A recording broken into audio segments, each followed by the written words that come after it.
Hello again, this is Sean Briscoe with CLSB Politics. So, this is part 3 of my Project 2025 series.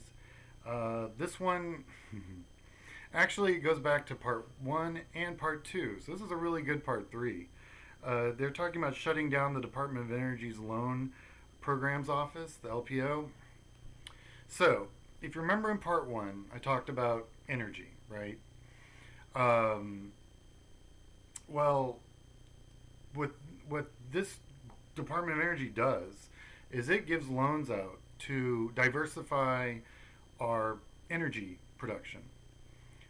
Diversification is key to anything that we're gonna if to survive over the next 100 years.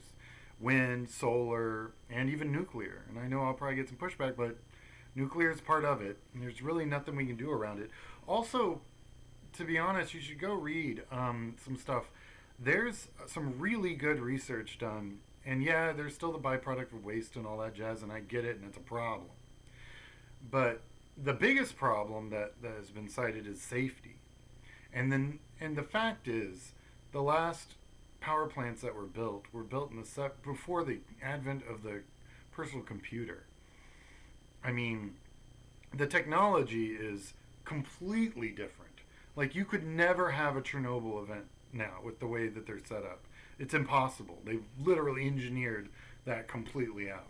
So nuclear is a lot safer than it used to be by a magnitude of 1,000, or you know, 3 Mile Island and all that jazz. Um, so that being said, they mostly do deal with mass transportation, large solar, large a wind turbine. Um, but there's a couple things that they do that their mandate pretty much says it all. And the only reason that the GOP would want to fight against that is because, like I said in part 1 of this, they are financed completely, at least I can say in Texas, and I'm sure it goes for the rest of the country, financed by big oil. It's hey, the petroleum industry has a lot of money.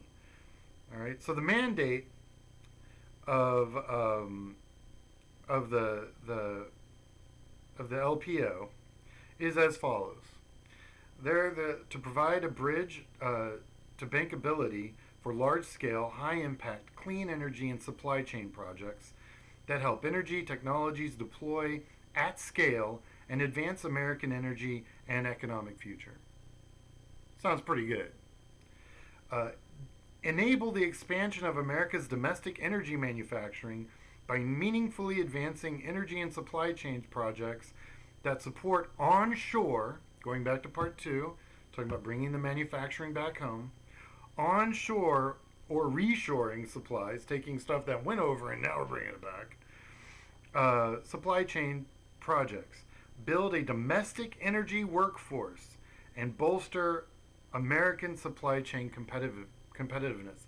So not only are we making jobs here in the United States, we're investing to be the leading edge of solar panel manufacturing, wind turbine manufacturing, wind turbines recycling, which if you've never looked that up, that's kind of interesting. It's not something I would have ever thought, but those wind turbine blades are removed and replaced, and they're enormous.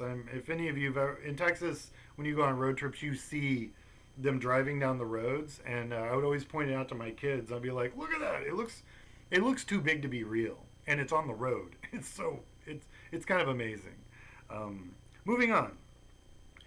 Part 3 of their mandate is to make clean energy transformation affordable and achievable for workers, you and me, consumers, and communities by creating quality jobs in domestic energy industries, promoting energy affordability, and ensuring all energy communities stand to benefit from the clean energy transformation.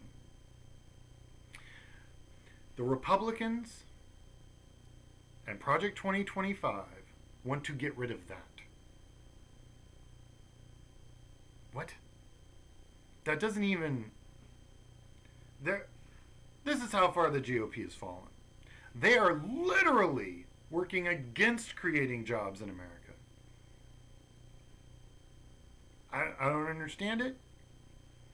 Um, but I mean, it's in their Project 2025. Those are the things they want to get rid of. And I understand why, from a donor point of view.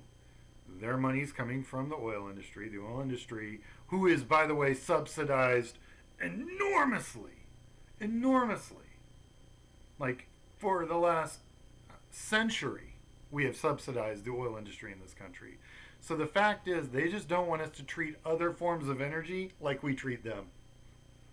That's it. It's ridiculous. And it makes no sense. And much like the rest of this 2025 project report, it's going to continue not to make sense. So to expand upon some of the technologies, so China's kind of had the monopoly on solar cell manufacturing. In fact, they've got, that's probably the one real area in technology that they have exceeded even our capabilities. Although, give us about 18 months, we'll be right there. But they themselves have done the investment, and they've done the work. To make tighter cells that can create more power per square meter, things of that nature. And hey, they invested the money to do that. But that's kind of what China does. It doesn't. Their money is insular, so. They're literally just spending and printing money internally to develop whatever they can, to compete with anyone they can. That's why they're the largest consumer of steel and cement and copper. And a lot of the battery manufacturing still happens there because, like I said, it's not that the labor is cheap. It's just that the infrastructure's been put in, the manufacturing plants have been put in, and that's where it's at. So that's where the batteries are made. So also, if we did that, if we put in the manufacturing plants for the batteries, if we did all that stuff, then the batteries would be made here. And like I said, their labor costs are up 1,200%. So they're no longer capable of doing what they've done over the last 40, 50 years. They're kind of built out. And they've got a real population problem.